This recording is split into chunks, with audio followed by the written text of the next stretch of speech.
జగిత్యాల జిల్లా నుంచి ఇవాళ ప్రధాన వార్తలు ఒకసారి పరిశీలిస్తే జగిత్యాల రూరల్ మండలం రఘురామలకోట గ్రామంలో ఒక వృద్ధురాల్ని మోసగించి ఓ దుండగుడు డబ్బులు వసూలుకు పాల్పడ్డాడు. అయితే ఆమె కొత్తగా నూతనంగా ఇల్లు నిర్మించుకుంటోంది. అయితే ఆమె సొంత డబ్బులతోనే ఇల్లు నిర్మిస్తుండగా సంబంధించినటువంటి ఇల్లు నిర్మించే వ్యక్తి డబ్బులు కావాలని కోరాడు. తక్షణమే డబ్బులు ఇవ్వాలి, లేని పక్షంలో ఇల్లు నిర్మాణం ఆగిపోతుందని చెప్పినప్పటికీ ఆమె వినలేదు. దీంతో మత్తుమందు చల్లి ఆమెను మాటల్లో పెట్టి ఇంట్లో ఉన్నటువంటి నగదును అపహరించుకుపోయాడు దుండగుడు.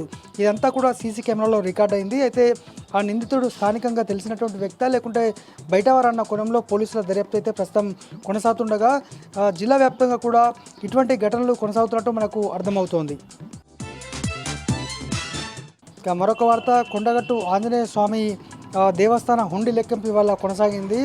ఈ నెల లోపలికి గాను దాదాపు 1,79,00,000 పైగా నగదు హుండీలో లభ్యమైంది. అలాగే 200కు పైగా విదేశీ కరెన్సీని స్వాధీనం చేసుకున్నారు. అయితే అందులో ఉన్నటువంటి బంగారాన్ని స్వాధీనం చేసుకున్నటువంటి అధికారులు ఆ బంగారాన్ని మొత్తం కూడా అదే హుండీలో జమ చేశారు. ఎందుకంటే హైదరాబాద్ నుంచి దేవాదాయ శాఖ అప్రైసిటీస్ వస్తే తాము అప్పచెప్తామంటూ ఈ సందర్భంగా వాళ్ళు చెప్పడం జరిగింది. మొత్తానికైతే దేవస్థానంలో ఇటు భక్తుల రద్దీ కొనసాగుతున్నప్పటికీ ఇటు హుండీ లెక్కింపు కొనసాగింది.